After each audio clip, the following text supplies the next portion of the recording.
თხილის მოყვითალო-მწვანე გრძელ ყვავილებზე მინდა მოგიყვე. ბევრი მათ მხოლოდ ალერგიის გამომწვევად იცნობს. თუმცა საუკუნეების განმავლობაში თხილის ყვავილები გვიანი ზამთრის და გაზაფხულის პირას საზამთროდ გადანახული თითქმის გამოლეული სარჩოს ან ვაგის პირობებში შიმშილით სიკვდილისგან ნამდვილი გადარჩენის საშუალება იყო. თანაც გარდა უშუალოდ მოკრეფისთანავე გამოყენებისა, შეიძლებოდა მისი გაშრობა და კერჩი ჩამატება ან პურის ცხობის დროს ფქვილის და საზოგად მისი ნაწილის თხილის ყვავილების ფქვილით ჩანაცვლება. ამ დროს ხომ ფქვილის მარაგიც ეწურებოდათ.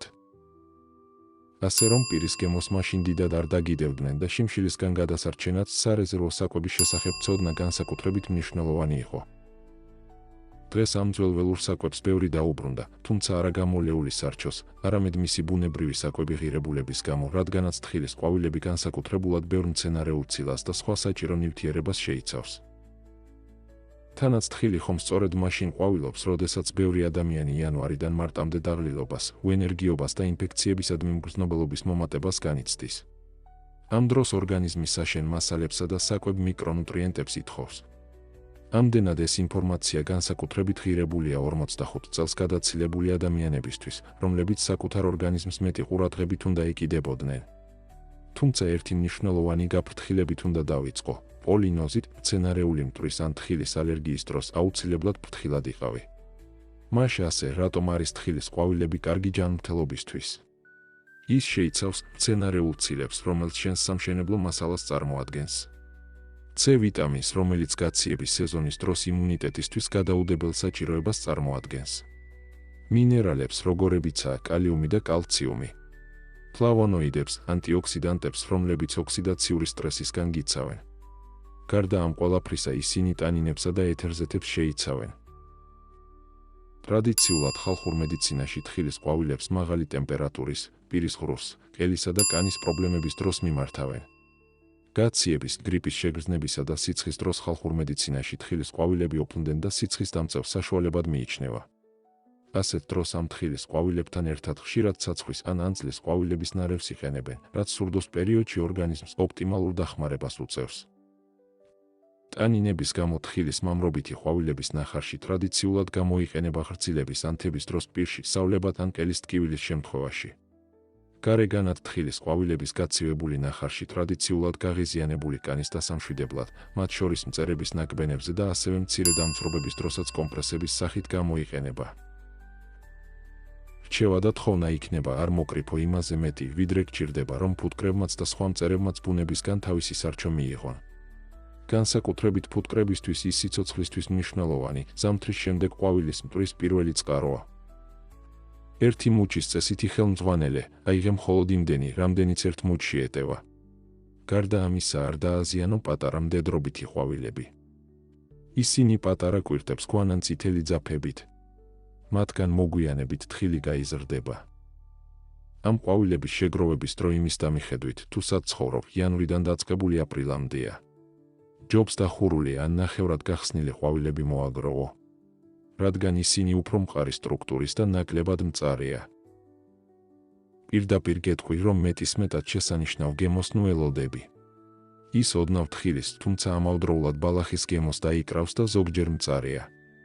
ეს სიმწარე თერმულად დამუშავების დროს რბილდება. ეხლა კი რეცეპტებზე გადავიდეთ.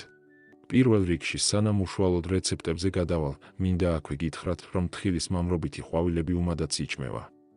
თან ეს ეხება თხილის როგორც კულტურულ, ასევე გარეულ, ტყის ჯიშებსაც. უმად გამოსაყენებლად კარგად გარეცხვის შემდეგ ის შეგიძლია დაჭრა და სალათას მოაყარო. ეს უკანასკნელი მომწარო თხილის გემოს შეიძენს, მაგრამ ჩვენ აქ მისი მცენარეული ცილა და ღირებული საკვები ნივთიერებები გვაინტერესებს. თხილის ყვავილების ჩაი. ეს ჩაი თავისი C ვიტამინის შემცველობის წყალობით ორგანიზმს ინფექციებთან ბრძოლაში ეხმარება. მაღალი ტემპერატურის დროს ოფლმდენი მოქმედება აქვს. ტანინების შემცველობის გამო მას ანთების საწინააღმდეგო ეფექტი აქვს და კარგია ღრცილების ანთების, ყელის ტკივილისა და პირის ღრუს პრობლემების დროს, შეიძლება პირში გამოსავლე ხსნარადაც გამოიყენო. გარდა ამისა ის სისხლის მიმოქცევას აუმჯობესებს, განსაკუთრებით გაზაფხულის დასაწყისში, როცა ორგანიზმი ზამთრის მინელებული მეტაბოლიზმის ფაზიდან გამოდის. თან ანტიოქსიდანტურ დაცვას გთავაზობს, ფლავონოიდები უჯრედებს თავისუფალი რადიკალებისგან იცავს და დაბერების პროცესს ანელებს. დაგჭირდება. 2 ჩაის კოვზი ნედლი ან გამხმარი თხილის მამრობითი ყვავილები, 200 მლ მდუღარე წყალი. სურვილისამებრ და ეფექტის გასაძლიერებლად 1 ჩაის კოვზი ან წლის გამხმარი ყვავილები. ყვავილებს მდუღარე წყალი დაასხი. 5-10 წუთი გააჩერე და გადაწურე. გემოვნებით თაფლი და ლიმონი დაუმატე. გამოყენება: ნაზამთრალი ორგანიზმის გასაძლიერებლად კურსის სახით დაახლოებით 2-4 კვირის განმავლობაში დღეში 1-2 ჩიქა მიირთვი. გაციების ან გრიპის დროს 2-3 ჩიქა დღეში, სანამ სიმპტომები არ გაქრება. გრძილების ან თების დროს პირში გამოსავლებად 1 ჩიქა მოამზადე, გააცივე და დღეში 2-3 გამოივლე. ტყის ფქვილი, იგივე თხილის მამრობითი ყვავილების ფქვილი. გამოიყენება ხორბლის ფქვილის ნაწილის შემცვლელად და მისი ცილით გასამდიდრებლად. იანვრიდან მარტის ჩათვლით დახურული ან ნახევრად გახსნილი მოყვითალო-მწვანე ყვავილები შეაგროვე. დაახლოებით 2 დღის განმავლობაში თბილ, ჰაეროვან ადგილას ან დეჰიდრატორში ან ღუმელში დაბალ ტემპერატურაზე გააშრე. სრულად გაშრობის შემდეგ ყავის საფქვავში ან კვების პროცესორში წვრილად დაფქვი. მიიღებ ცილებით მდიდარ ფქვილს, რომელიც ცხობის დროს ფქვილის 1/10 ნაწილად გამოიყენე. ეს იმას ნიშნავს, სადაც 5 ჩიქა ფქვილი გჭირდებოდა, ამ შემთხვევაში 4 ჩიქა ხორბლის ფქვილს და 9 ჩიქა თხილის ყვავილის ფქვილს აიღებ. გაითვალისწინე, ამ ფქვილს ოდნავ თხილის გემო ექნება. თხილის ყვავილების ძმარი. დაგჭირდება 1 მუჭა თხილის ყვავილები. 250 მლ ვაშლის ძმარი. კარგად გარეცხილი ყვავილები მიქსერში ჩაყარე და ძმარი დაასხი. მხოლოდ იქამდე დააბლენდერე, სანამ მცენარის დიდი ნაწილები აღარ გამოჩნდება. შუშის ქილაში გადაიტანე, დააფარე და 2 კვირა დააყენე. ამ დროის გასვლის შემდეგ გადაწურე, თან მცენარის ნარჩენებიც კარგად გამოწურე. მიღებული სითხე ორგანიზმის მოსაღონიერებლად, მეტაბოლიზმის და სისხლის მიმოქცევის დასაჩქარებლად, ან მაღალი ტემპერატურის დროს თითო ჩაის კოვზი წყალში გაზავებული შეგიძლია მიიღო ან სალათაში გამოიყენო. თხილის ყვავილების ტოპინგი კარტოფილის ან რიზოტოსთვის.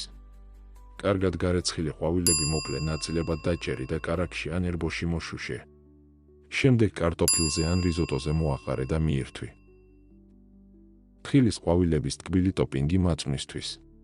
ყვავილების ტოპინგი როგორც წინა რეცეპტში მოამზადე. ოდნავ თაფლში არეული მაწვანს მოაყარე და მიირთვი. თხილის ყვავილებისგან ეგრეთ წოდებულ ვეგანურ პარმეზანსაც ამზადებენ. საამისოდ ერთად მოხალავენ ცოტა თხილსა და თხილის ყვავილებს, ოდნავ მარილით შეაზავებენ და მაკარონს პარმეზანის ნაცვლად მოაყრიან. თხილის ყვავილების შოკოლადიანი სასუსნავი.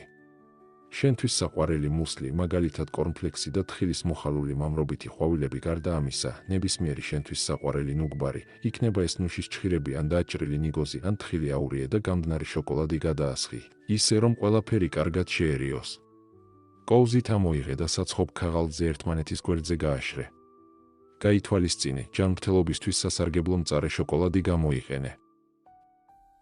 გაფრთხილება. ვინ უნდა მოერიდოს თხილის ყვავილებს?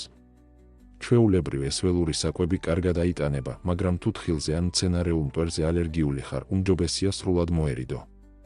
წინააღმდეგ შემთხვევაში თხილის ყვავილებს ძლიერი ალერგიული რეაქციების გამოწვევა შეუძლია. ჯანმრთელად იყავით ქართველებო. გემშვიდობებით მომავალ საინტერესო ვიდეომდე. კარგად ბრძანდებოდეთ.